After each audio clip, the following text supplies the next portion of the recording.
Alors, Bezrat Hashem, Zera Shimshon d'aujourd'hui est dédié pour l'élévation de l'âme de Stéphane Yair Masoud Ben Avraham. Et j'aimerais partager avec vous un véritable cadeau. C'est parce que c'est un véritable cadeau que la Torah nous fait. C'est que nous avons le choix de savoir où mettre nos problèmes. Et je m'explique. Vous savez, la Mishnah dans Pirkei Avot nous dit Kol hamekabel alav ol Torah, tout celui qui prend sur lui le joug de la Torah, ma'avirim mimenu ol malchut vol derech eretz. Puisque cette personne-là a pris sur elle d'étudier la Torah, de se casser la tête, d'essayer de comprendre ce que la Torah attend d'elle, etc., dans l'étude de la Torah, d'ouvrir une Gemara, d'essayer de lire, d'essayer de comprendre, d'essayer de l'appliquer, ben cette personne-là, par conséquent, cette prise de tête-là qu'elle s'est mise dans la Torah, va être déduit des problèmes qu'elle aurait dû avoir dans son travail, avec un contrôle fiscal, avec des associés bizarres, avec un patron qui peut lui mettre de la pression. Parce qu'encore une fois, à Rosh Hashanah, tous nos problèmes sont fixés. Tout ce qu'on va devoir passer comme épreuve et difficulté, c'est fixé à Rosh Hashanah parce que on doit nettoyer certaines avérotes qu'on a pu réaliser, certains péchés qu'on a pu faire, etc. Donc ça passe dans ce qu'on appelle des kaparotes, dans des problèmes qu'on doit résoudre ou qu'on doit essayer de gérer dans notre vie. Et là, la Torah nous dit, regarde, tes problèmes, tu as le choix où maintenant tu vas les passer parce que tu dois les passer dans ces épreuves-là ou dans ces difficultés-là, d'un contrôle fiscal ou d'une pression au travail, etc. Ou tu as la possibilité de prendre ces problèmes-là et les mettre dans ton étude de la Torah. Tu te casses la tête à comprendre ce qu'elle dit la Gemara, tu te casses la tête à faire ta page de Gemara chaque jour, tu te casses la tête à faire ta Mishnah chaque jour. Eh ben, les efforts que tu as mis là-dedans, c'est pas que ce sont des efforts que tu t'es rajoutés dans ta journée.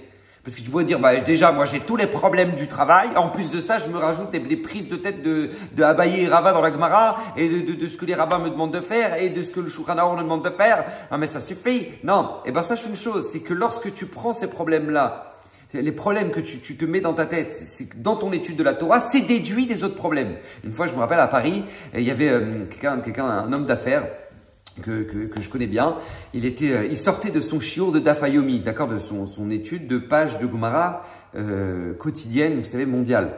Et c'était Masechet Eruvin. Ils étaient en train d'étudier la Masechet, le traité Eruvin, qui n'est pas l'un des traités les plus faciles, on va dire ça comme ça.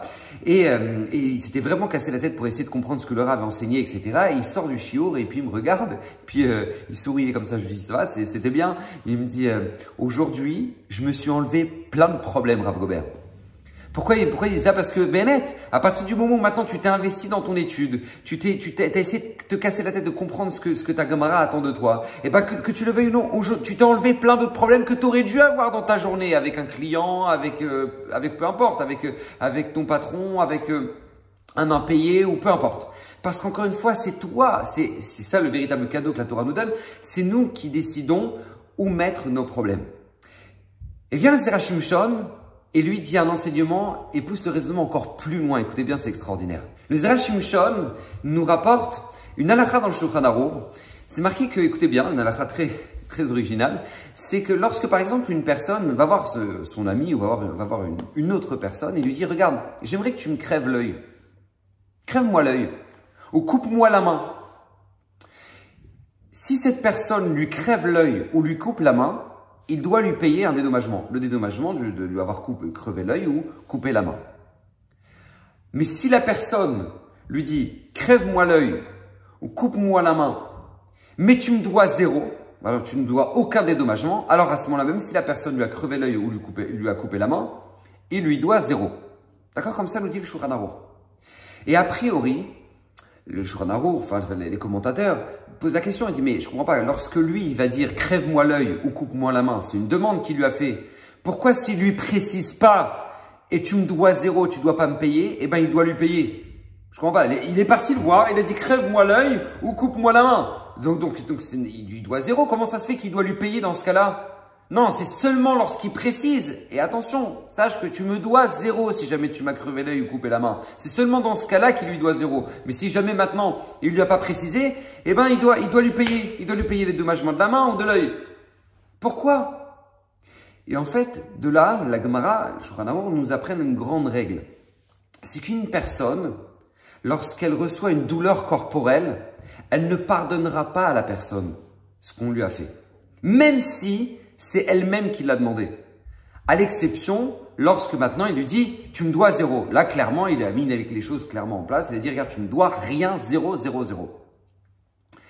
Et de là, Ezra Shimshon nous déduit un principe fondamental qui est en fait marqué dans la Mishnah en Pirkei Avot.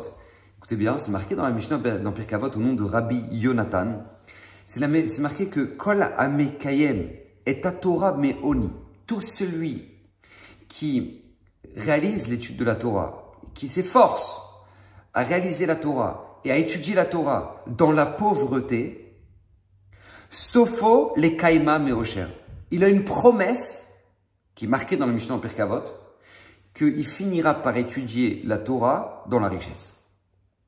Une personne qui fait des efforts, qui se casse la tête et il est dans la pauvreté, il a du mal à finir les fins de mois et malgré tout il est là et il écoute le shiur du Rav et il s'assoit et il étudie et il se casse la tête alors qu'il a plein de prises de tête, d'accord, il arrive à peine, il a à peine de quoi manger chez lui et vraiment il est vraiment dans la vraie difficulté et que malgré tout il s'assoit et qu'il étudie, nous dit la Mishnah, c'est une promesse de Mishnah en Pirkei Avot, Sofo les Kaima Meosher. Il finira par accomplir la Torah, étudier la Torah dans la richesse. Demande Ezra Shimshon, pourquoi? Comment la Mishnah peut dire une telle promesse? Réponse, parce que c'est marqué dans le Shulchan Aruch. C'est marqué que lorsqu'une personne, et c'est exactement la halakha que je viens de vous dire, lorsqu'une personne dit « crève-moi l'œil ou coupe-moi la main », et bien la personne qui lui a crevé l'œil ou lui a coupé la main lui doit un dédommagement. Pourquoi? Parce qu'une personne qui souffre corporellement ne pardonne pas ce qu'on lui a fait. Eh bien, nous dit le Ezra Shimshon, c'est la même chose. Lorsqu'une personne s'efforce d'accomplir la Torah, de faire la Torah et les mitzvot, alors qu'il est dans la pauvreté, et c'est sûr, nous dit Ezra Shimshon, que c'est une souffrance pour lui, parce qu'il n'a pas de quoi manger suffisamment, ou parce qu'il n'a pas de quoi finir les fins de mois comme il est correctement, et donc du coup, il est vraiment dans la difficulté, et malgré tout, il est en train d'étudier la Torah. Il dit Ezra Shimshon, t'aurais pu croire que cette personne-là, elle a fait un choix. Elle a dit, regarde, tu étudies la Torah, tu sais très bien les tenants et les aboutissants que tu gagnerais pas autant parce que tu passes ton temps à étudier la Torah. Donc par conséquent, ça veut dire que tu pardonnes à Hachem, même si tu n'as pas suffisamment. Nous dit la Mishnah dans Pirkei Avot, non. Akadosh Baruch Hu applique le Shulchan Aruch. Et Akadosh Baruch Hu lui-même va payer à cette personne-là. Parce que c'est comme une souffrance corporelle que sa Torah à lui, à Hachem, lui a infligé. Parce que Hachem nous a demandé de l'étudier et parce que Hachem nous a demandé de l'étudier et que cette personne l'étudie et qu'il est dans la difficulté, eh ben, cette personne-là finira par être riche. Parce que tout simplement, cette souffrance corporelle que la Torah lui a engendrée, parce qu'il a décidé d'étudier justement, eh ben, cette souffrance corporelle lui sera rendue sous forme monétaire et cette personne-là sera riche. Pourquoi je vous dis tout ça? Parce que, en fait, ici, la Torah nous construit dans notre état d'esprit. Ne jamais penser, et ça c'est une règle, que lorsque tu fais des sacrifices dans ta Torah, dans tes mitzvot, en fait, bah, tu as pris sur toi. Et c'était pas évident. C'était difficile. Et c'était même une souffrance. Non, écoutez bien, retenez bien ça. Dans notre Torah, sacrifice égale investissement. Dans notre Torah, sacrifice égale investissement. Nous dit le Chafetz Chaim, que ce soit bien clair, personne ne perdra d'avoir passé du temps à étudier. Personne. Tu pourrais dire, ah mais si j'étudie tous les matins avant de partir au boulot, mais je risque de rater le client parce qu'ils appellent le matin, etc. etc. Mais attends, je n'ai pas compris, c'est ton seul moment que tu peux étudier parce que le Rav il est là, parce que tu as la chance d'avoir un compagnon d'études qui sera là, etc. Donc c'est ton seul moment pour étudier. Alors t'inquiète pas, Kadosh Baruch Hu ne t'enverra pas les clients à ce moment-là. Et même si tu dis, mais regardez, avec votre Rav, j'ai raté les appels. Regardez, j'ai raté les appels. Donc vous voyez bien que voilà, j'ai raté. Le dit le Chafetz Chaim, Arbe Shluchim Lamakom. Akadosh Baruch Hu, il ne manque pas d'envoyer pour t'envoyer ta parnassa.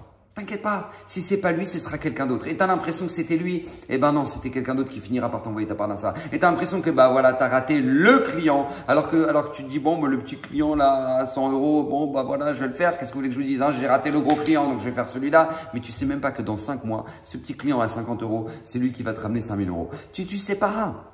Akadosh Baruch Hu te dit une chose, assis-toi, étudie et sois serein. Akadosh Baruch Hu ne te fera jamais perdre parce que tu t'es assis et tu t'as étudié. Alors demande le Ezra Shimshon, ah mais on voit des tzadikim qui s'assoient et qui étudient et qui malgré tout sont dans la pauvreté. Et on ne voit pas qu'ils ont fini par réaliser la Torah avec la richesse. On ne voit pas. Nous dit Rachim Shon, ça c'est ce que nous dit la Halakha dans Shulchan Aruch. C'est qu'en général, ces tzadikim là, qui sont dans la difficulté et qui malgré tout étudient la Torah, sont dans cette situation-là parce qu'ils ont pardonné à Kadosh Baruch Hu. Ils ont précisé à Kadosh Baruch Hu, Hachem, je ne veux pas que tu me payes le salaire de ma Torah ici. J'ai étudié, j'ai souffert, c'est pas facile, je fais mes sirout nefesh, je fais vraiment des efforts incroyables pour pouvoir étudier ta Torah Kadosh Baruch Hu malgré les difficultés financières, malgré le fait que matériellement je vis pas dans l'opulence, mais à Kadosh Baruch Hu, je ne veux pas que tu me payes le salaire de mes mitzvot ici. Je ne veux pas Hachem. Je veux le récupérer dans l'Olam Haba. Et ces personnes-là, justement, parce qu'ils ont précisé, comme ça nous dit la Halakha dans Shulchan Aruch, puisqu'ils ont précisé à Kadosh Baruch Hu, donc par conséquent, Kadosh Baruch Hu ne leur donne pas le salaire de tous leurs sacrifices dans ce monde-là. Mais c'est une logique, nous dit le Rachim Shon. Et ça, c'est l'état d'esprit avec lequel maintenant on doit aborder notre étude.